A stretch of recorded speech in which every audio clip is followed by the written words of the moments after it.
नमस्कार बच्चों, मेरा नाम त्रिलोकीनाथ है और हम एक आज नए चैप्टर की शुरुआत करेंगे। रेडियो धर्मिता। ठीक है, अंग्रेजी में इसको रेडियो एक्टिविटी कहते हैं और रेडियो धर्मिता को ही रेडियो एक्टिवता कहते हैं। ठीक है, तो पहले इसके बेसिक जान लेते हैं थोड़ा। तो आते हैं इंट्रोडक्शन पे।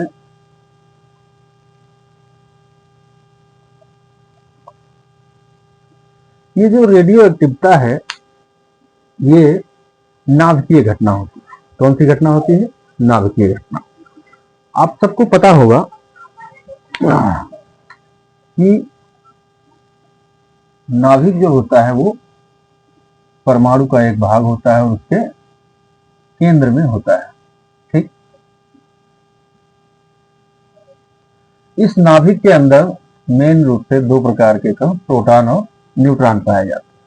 ठीक, प्रोटॉन धनावेशित होता है और न्यूट्रॉन आवेश रहित होता है, यानी उस पर कोई भी आवेश नहीं होता है।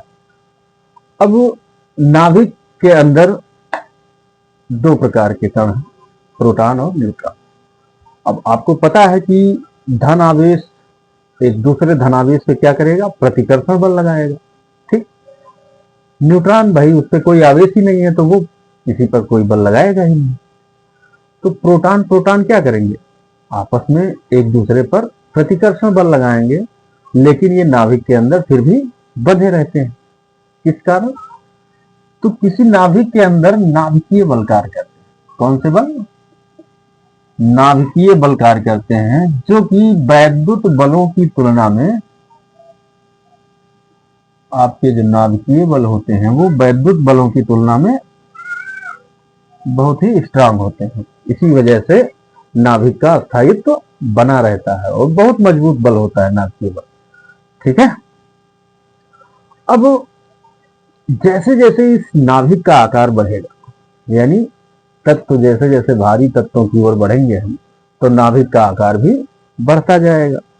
अब नाभिकीय बल जो होते हैं ये निश्चित दूरी तक ही काम करते हैं। कितनी?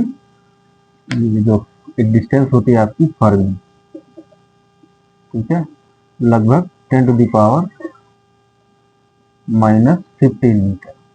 ठीक है, इसके रेंज में ही नाभिकीय बल आपके कार्य करेंगे। अब जब नाभिक बड़ा होता जाएगा तो क्या होगा? नाभिकीय बल काम नहीं करेंगे उतना अच्छे से, तो इसीलिए नाभिक का स्थायित्व तो खत्म हो जाएगा। और जब भारी तत्वों के जो नाभिक होते हैं उनसे स्वतः ही क्या होंगे? कुछ कण और अधिक किरणें निकलती रहती। ठीक है, तो ये देखा गया कि न्यूक्लियनों के मध्य, यानी प्रोटॉन और न्यूट्रॉन को मिला करके क्या नया नाम दिया गया? इनको मिला करके न्यूक्लियन।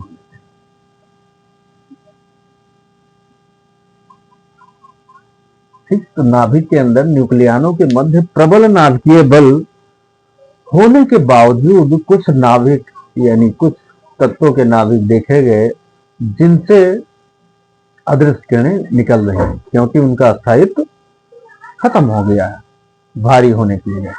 ठीक, ये जो अदृश्य किरणें निकल रही हैं, इन्हीं अब इसमें कुछ सूक्ष्म कण होते हैं और कुछ विकिरण होते हैं।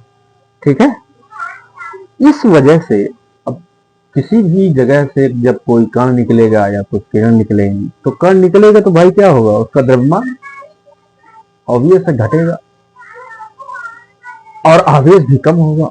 ठीक है, तो नाभिक जिससे कि ये कुछ कण और जो किरणें उत्सर्जित हो रही हैं, उत्सर्जन के बाद क्या होगा? इनका द्रव्यमान और आवेश घटते जाएगा।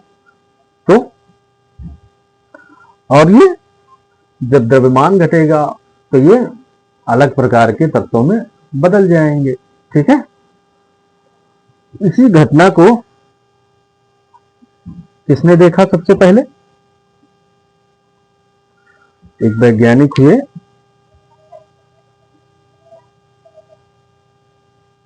Henry Becquerel. इस घटना को सबसे पहले हेनरी बेकुरल ने देखा, है ना। कि नाभिक से कुछ कण और अदृश्य किरणें स्वतः ही अपने आप उत्सर्जित हो रही हैं। कैसा प्रोसेस है ये? Natural process. इस नेचुरल प्रोसेस को यानी इस प्राकृतिक घटना को हम किसी भी भौतिक या रासायनिक परिवर्तन द्वारा इसमें कोई भी चेंज नहीं कर सकते, ना इसको रोक सकते हैं। ठीक, नेचुरल प्रोसेस है जिसको हम अपने हिसाब से कन्वर्ट नहीं कर सकते। इसे सबसे पहले किसने देखा? हेनरी बेकुरल ने देखा, और इस घटना का जो नाम दिया वो दिया क्यूरी दंपति ने। इन्होंने क्यूरी दंपति ने इसका नाम दिया क्या? रेडियो एक्टिवता।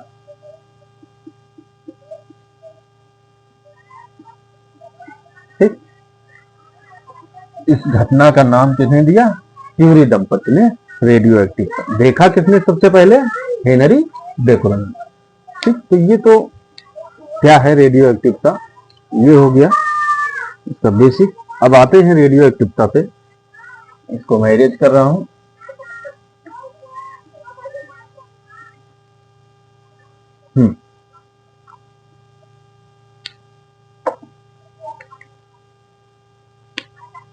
अब आएंगे रेडियो एक्टिवता पे।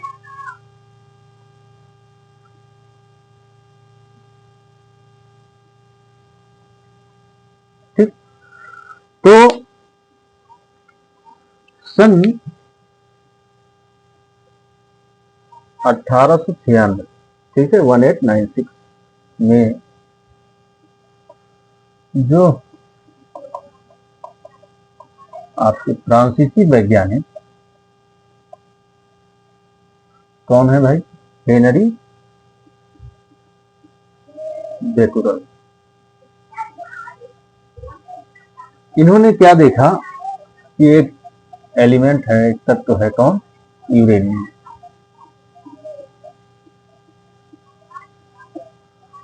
और इसके कंपाउंड यानी यूरेनियम के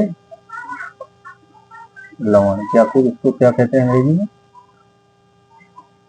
कंपाउंड। यूरेनियम और यूरेनियम के कंपाउंड से कुछ अदृश्य किरणें स्वतः ही उत्सर्जित हो रही। ठीक है, सन 1896 में फ्रांसीसी वैज्ञानिक हेनरी बेकुरल ने यह देखा कि यूरेनियम और यूरेनियम के लवण या फिर कंपाउंड जो हैं उनसे कुछ अदृश्य किरणें स्वतः ही उत्सर्जित हो रही हैं, जो अपारदर्शी पदार्थ है ना। अपारदर्शी पदार्थ कौन है? जिनमें आर पार देखा नहीं जा सकता, या फिर जिनमें प्रकाश एक तरफ से दूसरे तरफ नहीं जा सकता। उन अपारदर्शी पदार्थों को भी पार करने की क्षमता रखती है ये किरणें। ठीक है, और ये किरणें फोटोग्राफी की प्लेट पर भी प्रभाव डालती है। ठीक, ये इतना क्लियर है। रेडियो एक्टिवता में सबसे पहले आपके जो फ्रांसीसी वैज्ञानिक हेनरी बेकुरल हैं, उन्होंने सबसे पहले 1896 में देखा कि यूरेनियम और उसके कुछ कंपाउंड, उनसे क्या है, यूरेनियम और यूरेनियम के कंपाउंडों से स्वतः ही अदृश्य किरणें उत्सर्जित होती रहती हैं, जो कि क्या, जो कि आपके अपारदर्शी पदार्थों से आर पार निकल जाती हैं और फोटोग्राफी की प्लेट पर भी प्रभाव डालती हैं। ठीक, इतनी बात क्लियर है। अब ये जो पदार्थों से कुछ अदृश्य किरणें स्वतः ही उत्सर्जित होने की जो घटना है ना, यानी कुछ अदृश्य किरणों का पदार्थों से स्वतः ही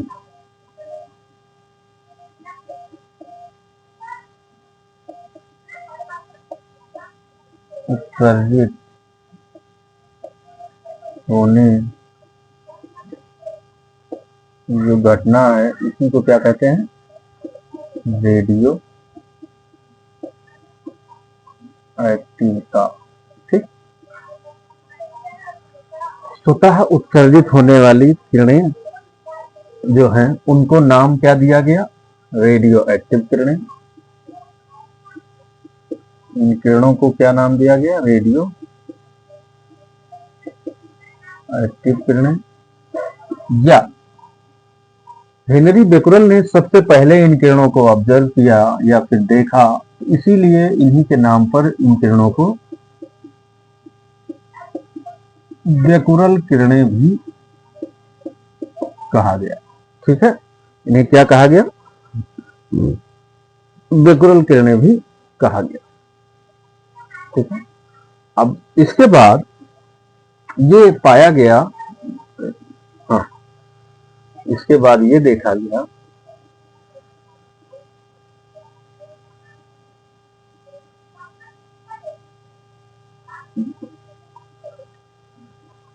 कि यूरेनियम के अलावा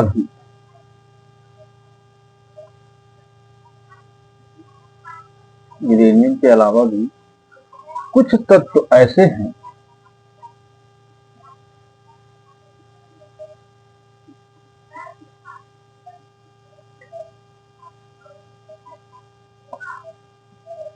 जिनसे अदृश्य किरणें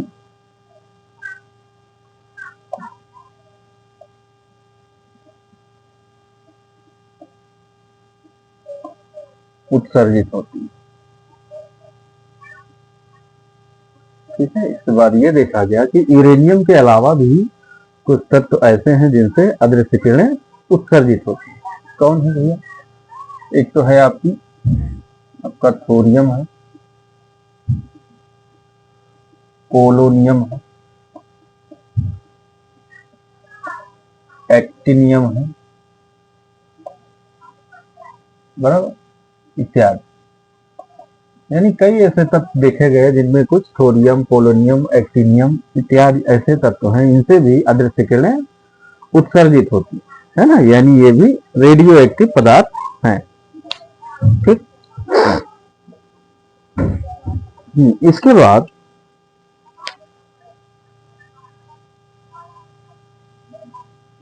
सन 1898 में, ठीक है,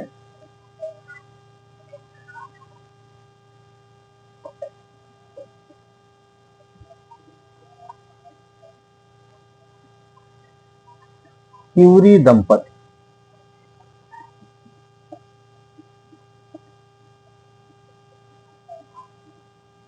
कौन है भैया? एक है पियरे क्यूरी और इनकी वाइफ का नाम मैडम क्यूरी। ठीक, कौन? पियरे क्यूरी और मैडम क्यूरी। इन्होंने एक ऐसे रेडियो एक्टिव तत्व की खोज की जिसकी रेडियो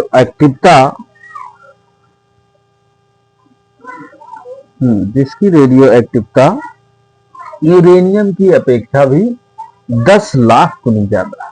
ठीक, किस तत्व की खोज की इन्होंने? क्यूरी दंपति ने एक रेडियो एक्टिव पदार्थ रेडियम, ठीक है,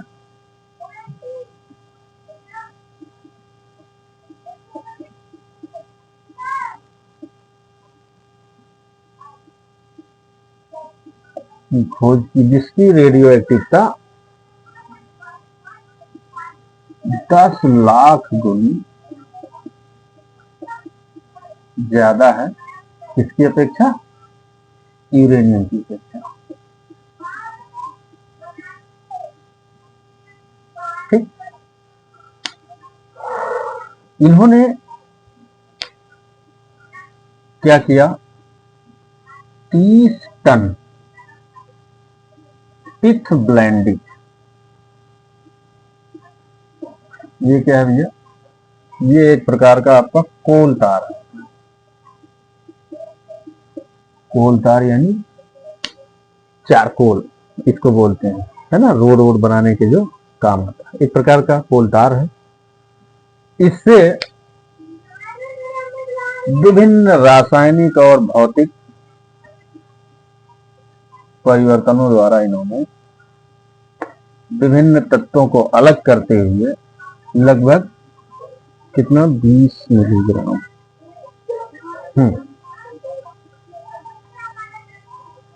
2 मिलीग्राम रेडियम को अलग किया। कितना? 30 टन। टन आप समझते ही होंगे, एक टन में कितना 10 क्विंटल होता है ना। तो 30 टन यानी 300 क्विंटल पिथब्लेंडी में से बहुत सारे भौतिक रासायनिक परिवर्तन द्वारा विभिन्न तत्वों को अलग करते हुए केवल 2 मिलीग्राम रेडियम निकाला। ठीक है। और इसके लिए इनको यानी क्यूरी दंपत्ति को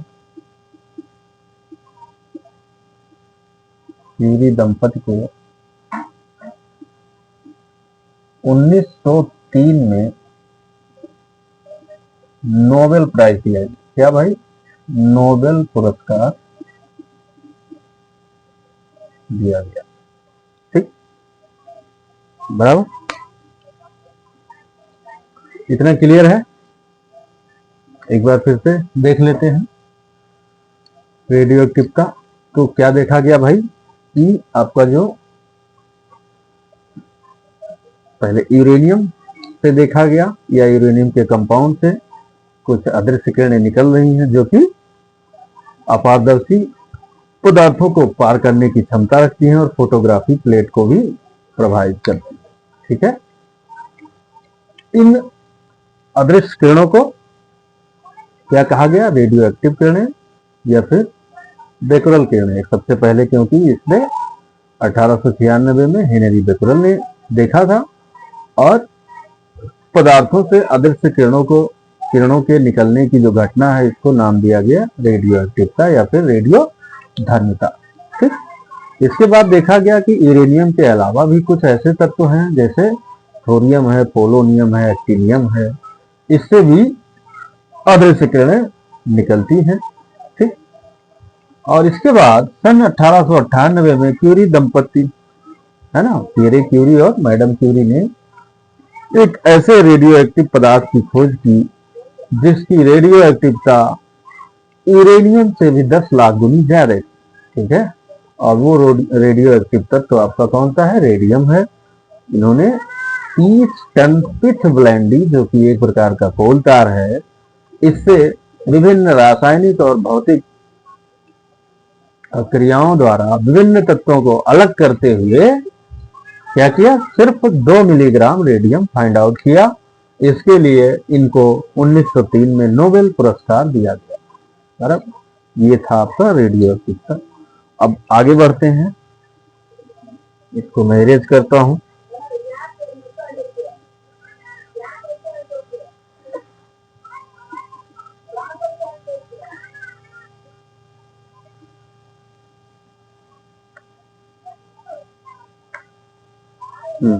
नेक्स्ट पॉइंट है आपका रेडियो एक्टिव किरणों की प्रकृति तथा गुण।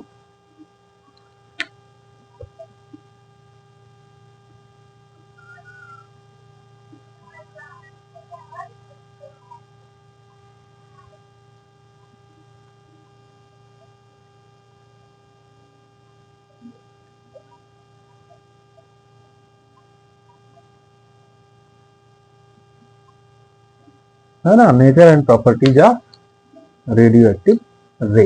ओके। तो रेडियो एक्टिव किरणों की प्रकृति तथा गुण का अध्ययन करने के लिए किसने काम किया?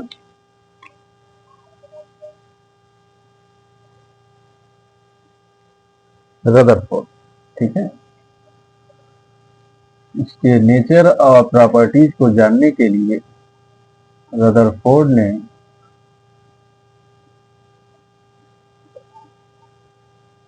इन रेडियो एक्टिव किरणों को वैद्युत तथा चुंबकीय क्षेत्रों से गुजार करके इसका अध्ययन किया कि क्या प्रभाव पड़ता है। ठीक है, तो इनका अध्ययन किसने किया? सबसे पहले रदरफोर्ड ने इन अदृश्य किरणों को क्या किया? वैद्युत और चुंबकीय क्षेत्रों से गुजार करके इसका अध्ययन किया कि ये क्या इनमें अंतर है, किस प्रकार ये वैद्युत तथा चुंबकीय क्षेत्र में बिहेव करती है। इसके लिए रदरफोर्ड ने क्या किया? मोटे कांच की दीवारों वाली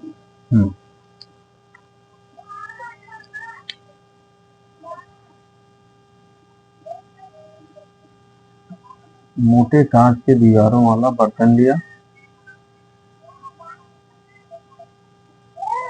नीचे पड़ेगा, एक मिनट।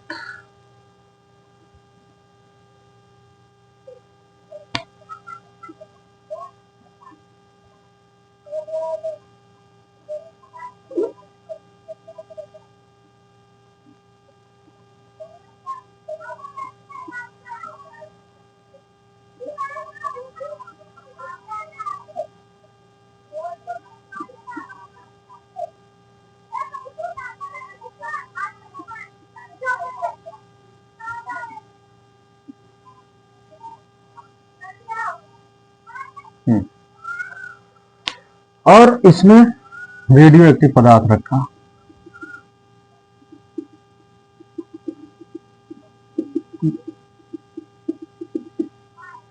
अब इस रेडियो एक्टिव पदार्थ से रेडियो एक्टिव किरणें निकलेंगी। इस छिद्र से निकलने वाली रेडियो एक्टिव किरणों को इन्होंने सबसे पहले क्या किया? वैद्युत क्षेत्र से गुजारा। ठीक,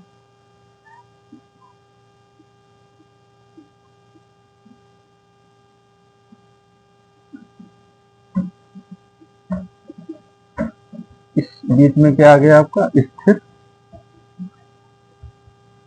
वैद्युत क्षेत्र। इस तरह का सेटअप लगाया। तो अब यहां से जो किरणें निकल रही हैं वो इस प्रकार दिखती हैं।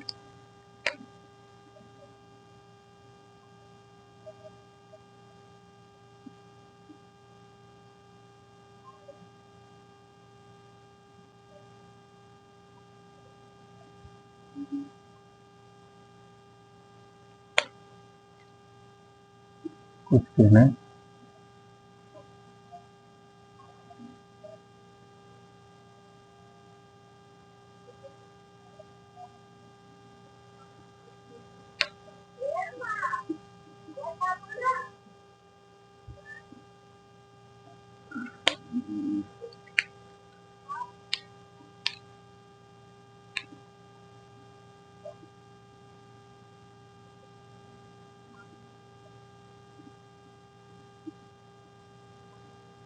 गड़बड़।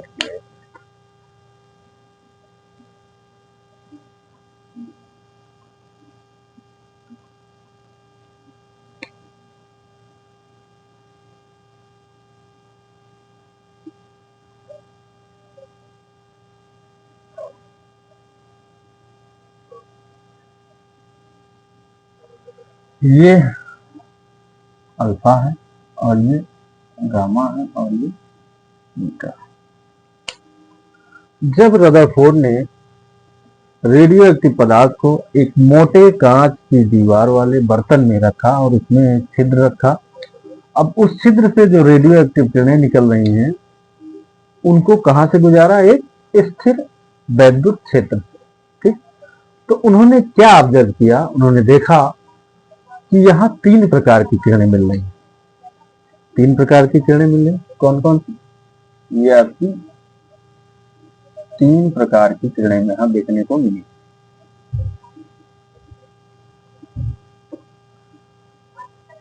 अब एक प्रकार की वो किरणें जो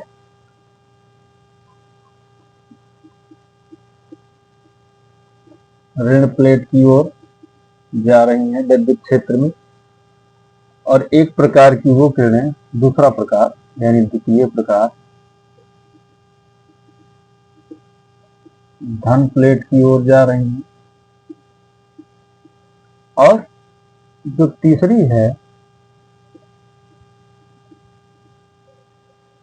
वो बिना विक्षेपित हुए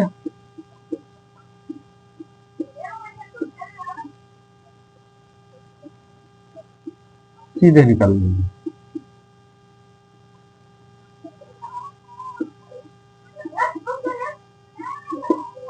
ठीक, एक प्रकार की किरण आपका ऋण प्लेट की ओर जा रही है, दूसरे प्रकार की किरण धन प्लेट की ओर जा रही है, और तीसरे प्रकार की किरण बिना विक्षेपित हुए सीधे निकल जा रही है। ठीक, तो रदरफोर्ड ने जो किरणें वैद्युत क्षेत्र में ऋण प्लेट की ओर गई, जो ऋण प्लेट की ओर गई,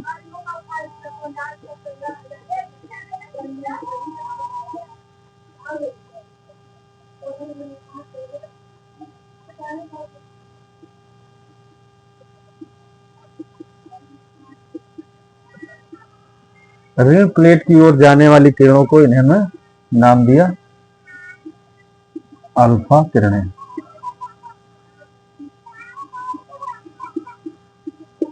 ठीक, और धन प्लेट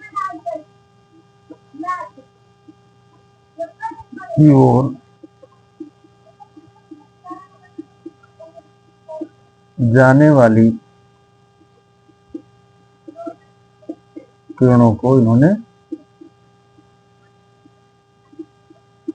बीटा किरणें कहा। ठीक,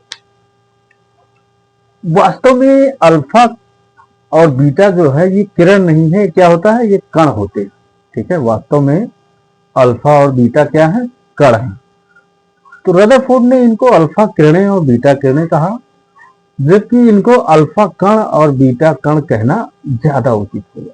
ठीक है, क्योंकि ये किरणें ना होकर के तीव्रगामी वेग से चलने वाले कण होते हैं। ठीक है, बराबर। अब इसके बाद जो तीसरे प्रकार की कण है, जो बिना विक्षेपित हुए, जो किरणें बिना विक्षेपित हुए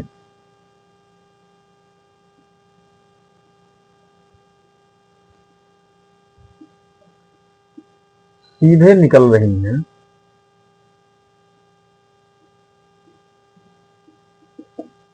उनको क्या कहा, गामा किरणें। उनको रदरफोर्ड ने नाम दिया गामा किरण। ठीक, ये जो गामा किरणें होती हैं, ये जैसे आपने यक्स किरणें पढ़ा होगा, तो यक्स किरणों की भांति ये गामा किरणें विद्युत चुंबकीय तरंगे होती है। ठीक है, ये कण नहीं होते, ये एक ऊर्जा विकिरण है जो कि विद्युत चुंबकीय तरंगों के रूप में चलता है। ठीक, गामा किरणें। अब यहां पे अगर ध्यान से देखें तो हमें यह देखने को मिलता है कि जो विक्षेपण है वैद्युत क्षेत्र में, वो बीटा किरणों का यानी बीटा कणों का अधिक है as compare to the alpha का। ठीक है, इससे क्या पता चल रहा है कि आपका जो बीटा कण है वो हल्का है किसकी अपेक्षा, अल्फा कणों की अपेक्षा, इसीलिए उसका विक्षेपण ज्यादा हो रहा है वैद्युत क्षेत्र में। अब यहां पे अब चूंकि बीटा किरणें या बीटा कण आपके धन प्लेट की ओर जा रहे हैं, तो इन पे चार्ज कैसा होगा, ऋणात्मक चार्ज होगा, और जो आपका अल्फा कण है वो ऋण प्लेट की ओर जा रहा है, इसलिए उस पर चार्ज कैसा होगा, धनात्मक होगा। यानी वैद्युत क्षेत्र लगाने से जो अदृश्य किरणें निकल रही हैं, इस पर जब वैद्युत क्षेत्र लगाया गया तो यहां से हमें इनके बारे में इतनी सारी बातें पता चली। क्या क्या, ये किरणें तीन प्रकार की हैं। ठीक है, एक जो ऋण प्लेट की ओर जा रही है वो धनात्मक है और उस पर आवेश उस पर धनात्मक आवेश है, और वो बीटा कणों की अपेक्षा कुछ भारी है, जिससे उसका विक्षेपण कम दिख रहा है बीटा कणों की अपेक्षा। ठीक है, और जो बीटा कण है वो धन प्लेट की ओर विक्षेपित हो रहे हैं, इसलिए उन पर चार्ज कैसा है, यानी वो ऋणात्मक होते हैं, और उनका विक्षेपण अधिक है अल्फा कणों की अपेक्षा। इसका मतलब वो अल्फा कणों की अपेक्षा कुछ हल्के हैं, ठीक है। और तीसरे प्रकार की जो किरण है गामा किरण बिना विक्षेपित हुए सीधे निकल जा रही है, इसका मतलब वो आवेश रहित है, वो एक्चुअली क्या है, गामा फोटान होते हैं, ऊर्जा होती है, और ये विद्युत चुंबकीय तरंगे होती हैं जैसे कि एक्स किरणें होती हैं, ठीक। अब ये तो वैद्युत क्षेत्र लगाने से इतनी बात पता चली। अब इन्होंने वैद्युत क्षेत्र के अलावा चुंबकीय क्षेत्र भी लगाया था इन किरणों पर। अब चुंबकीय क्षेत्र लगाते हैं भाई, ठीक है, इसको देख लीजिए, इसको मैं इरेज कर रहा हूं।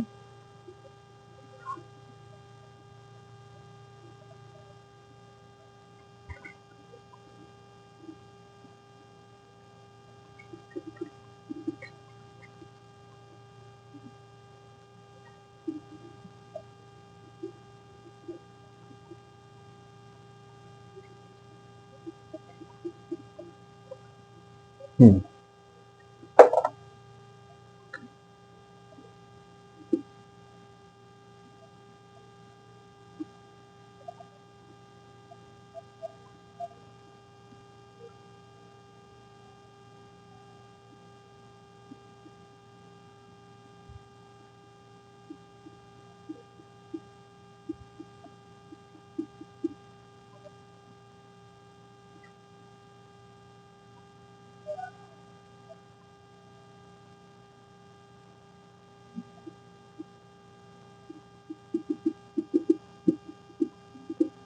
ठीक, ये कांच का बर्तन हुआ आपका, यहाँ पे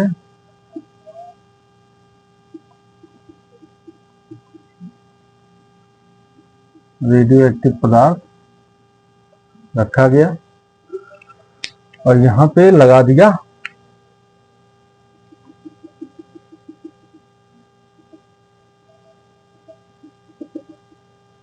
एक समान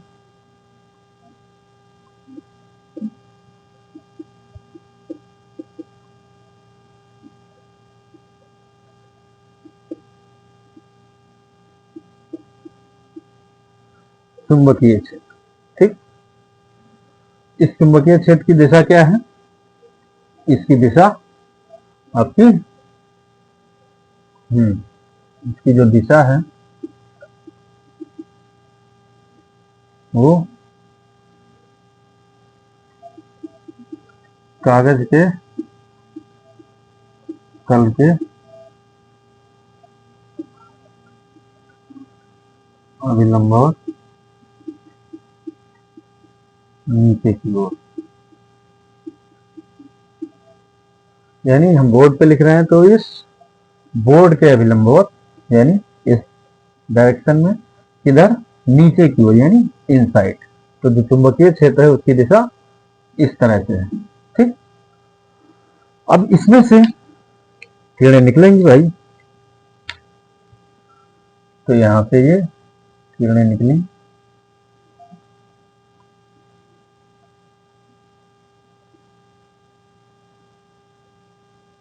ये आपके बीटा का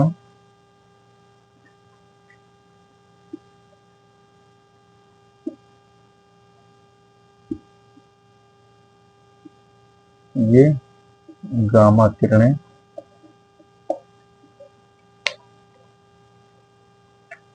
और इधर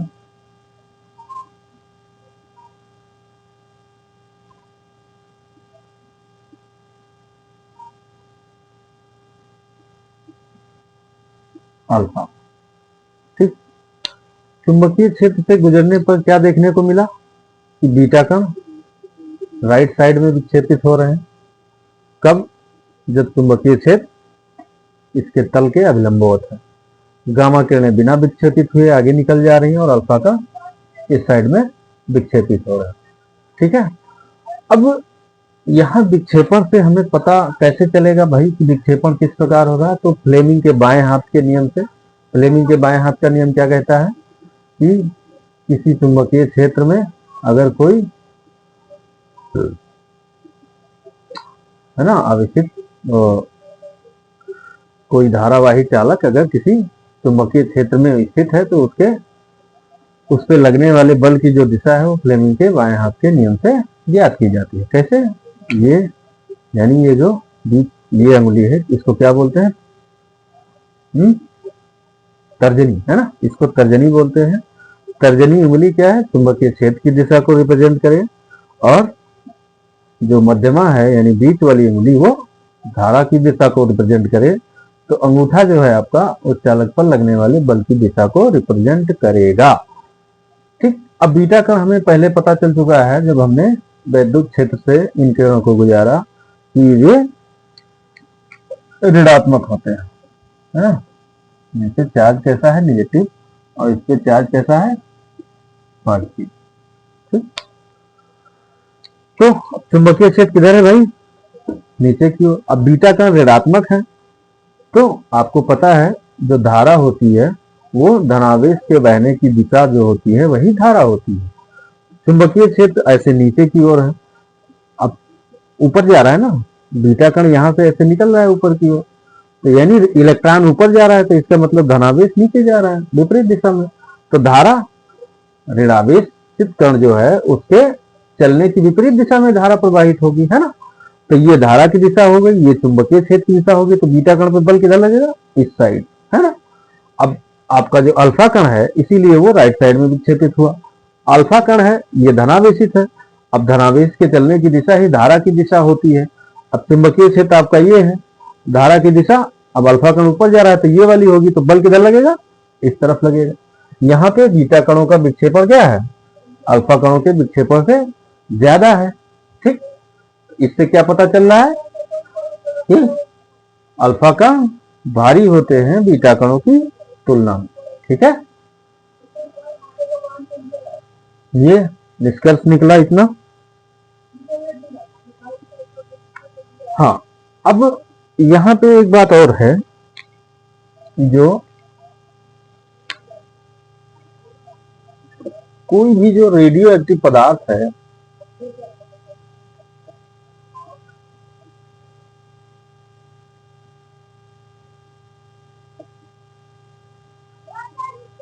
इससे केवल एक ही प्रकार के कण का उत्सर्जन होगा। क्या होगा? इससे एक ही प्रकार का कण ही उत्सर्जित होगा, यानी या तो किसी रेडियो एक्टिव पदार्थ से अल्फा कण उत्सर्जित होगा या फिर बीटा कण। किसी एक रेडियो एक्टिव पदार्थ से एक समय में एक ही प्रकार का कण उत्सर्जित होगा। ठीक है, या तो अल्फा कण निकलेगा या फिर बीटा कण निकलेगा। कोई भी रेडियो एक्टिव पदार्थ है तो वो एक ही प्रकार का कण उत्सर्जित कर सकता है, या तो अल्फा कण या फिर बीटा कण। और जो गामा किरणें हैं यानी जो ऊर्जा है, ये दोनों के साथ उत्सर्जित है। ये जो गामा किरण है इन दोनों प्रकार के कणों के साथ उत्सर्जित होती है। यानी इसका मतलब क्या हुआ? कोई भी रेडियो एक्टिव पदार्थ अल्फा कण और गामा किरणों को या एक साथ उत्सर्जित कर सकता है, या फिर बीटा कण या फिर बीटा कण और गामा किरणों को एक साथ उत्सर्जित कर सकता है। ठीक है, अब यहाँ पे एक क्वेश्चन दिमाग में आएगा कि भाई जब हम रेडियो एक्टिव पदार्थ को बर्तन में रख रहे हैं तो फिर यहाँ हमें तीनों प्रकार के कण तीनों प्रकार की किरणें यानी अल्फा और बीटा कण और गामा किरणें देखने को मिलती हैं। तो अब कोई भी रेडियो एक्टिव पदार्थ है उससे जब मान लीजिए अल्फा कण निकल गया तो वो कन्वर्ट हो जाएगा दूसरे तत्व में, है ना। रेडियो एक्टिव पदार्थ चेंज हो गया ना, जिस नाभिक से अल्फा कण निकला वो नाभिक फिर कन्वर्ट हो जाएगा दूसरे तत्व के नाभिक में, तो उससे बीटा कण उत्सर्जित हो जाएगा, है ना। इसलिए किसी भी रेडियो एक्टिव पदार्थ से तीनों प्रकार की किरणें हमें दिखाई देती हैं, यानी दो प्रकार के अल्फा कण और बीटा कण भी निकलते हुए दिखाई देते हैं, और गामा किरणें तो दोनों के साथ निकलती हैं। इसका कारण क्या है? जब किसी रेडियो एक्टिव पदार्थ से कोई भी कण उत्सर्जित हो गया तो वो दूसरे प्रकार के तत्व में बदल जाता है, जिससे कि उसे बीटा कण का उत्सर्जन हो गया। मान लीजिए पहले अल्फा कण हुआ का उत्सर्जन उस रेडियो एक्टिव पदार्थ से, तो वो दूसरे में कन्वर्ट हुआ तो वहां से बीटा कण उत्सर्जित हो गया, और गामा किरण भी देखने को हमें मिल रहा है। तो ये आपका इसका प्रकृति और गुण देखने को मिला हमें। ठीक, अब हम इसके आगे नेक्स्ट क्लास में कंटिन्यू करेंगे। अब देखेंगे कि अल्फा कणों अलग अलग इनकी प्रकृति और गुण देखेंगे, अल्फा बीटा और गामा। ठीक है, आज के लिए इस क्लास में इतना ही बेटा। Thank you.